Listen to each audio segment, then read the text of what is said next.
अस्सलाम वालेकुम सर, मेरा नाम रियाज है। सर मैं कराची से फैसलाबाद जा रहा था, तो मेरी 12 तारीख को शादी थी।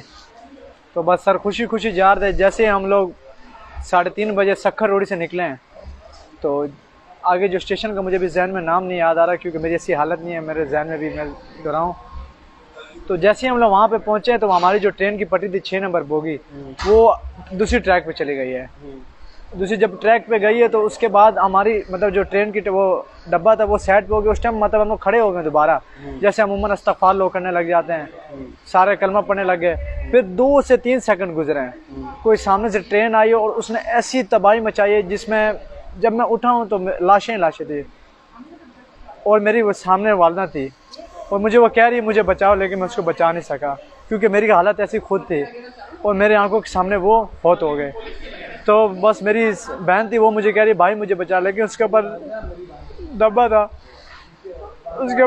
मैं उसको, वो मुझे कहती है मुझे बचा, लेकिन मैंने 4-5 बंदों को बुलाया तो उन्होंने मेरी बहन को बचा लिया। और आप देख सकते हैं मेरा पूरा ख़ानदान, मेरा तो ज़िंदगी में कौन अल्लाह तो है ही, लेकिन माँ बाप के बगैर कौन सहारा होता है। वक्त की तो सब साथ देते, लेकिन बच्चा नाफरमान भी हो फिर भी माँ बाप बोलते हैं कि मेरा बच्चा जिधर भी रहे खुश रहे। अभी आपके सामने मेरा तो कुछ राय नहीं है, मेरे पर अल्फाज नहीं बोलने के लिए। जब मेरे दिल में आप घुस के देखे मेरे अंदर कितना गम भरा हुआ है। मुझे पता है मेरे अपने गए हैं, और ये मेरा कज़न, इनकी सिस्टर फौत हो गई है और इनकी दादी फौत हो गई हैं, और भी काफ़ी लोग होंगे जो फौत हो चुके, लेकिन हर किसी का अपना अपना। लेकिन मेरे गिरबान पे जाके देखे मुझे कैसे माँ बाप मुझे याद आ रहा है। जब मैं घर जाता था मेरी वालदा मेरे सामने मेरे पानी लेके आती, बोलती थी बेटा कहाँ से आ रहे हो, आप इधर बैठो, खाना नहीं खाना, अभी कौन वो करेगा। हो चुके हैं 5 अफराद आपके घर के? जी 5 अफराद, और भाई और मेरी इसकी बहन थी, ये मेरा कज़न है, और मेरी अम्मी की नानी थी, मेरी परनानी लगती, वो फौत हो चुके हैं। आखिरी मैसेज क्या देना चाहते हैं? आखिरी मैसेज बस यही देना चाहते हैं कि आप जो देखने वाले हैं, बस जो अभी इन मामलात में जो बेचारे बच चुके हैं, वो इस जैसी कंडीशन में उनके लिए दुआ करें कि अल्लाह पाक उनको सेहतयाबी दे, और जो फौत हो चुके हैं उनके लिए दुआ करें अल्लाह पाक उनको जन्नत में जगह दे।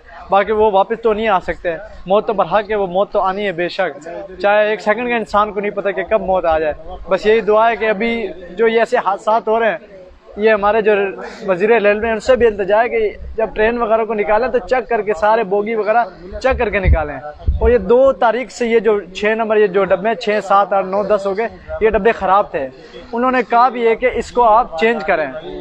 ये हमारे चाचू हैं, ये 2 तारीख को लोग जा रहे थे, इन लोगों ने शिकायत भी की है, लेकिन उन्होंने कुछ हल नहीं किया, एक्शन कुछ भी नहीं लिया बस। और हम लोग 6 को गए और हमारा नसीब में था। एक तो मुकद्दर की बात होती है, अल्लाह ताला का इरादा होता है तो तब जाके हर काम होता है, लेकिन हमारा ये काम है कि हम तो अपनी एहतियात करके निकले ना। एहतियात नहीं होगी तो फिर तो जारी बात है, हादसा तो होएगा ना।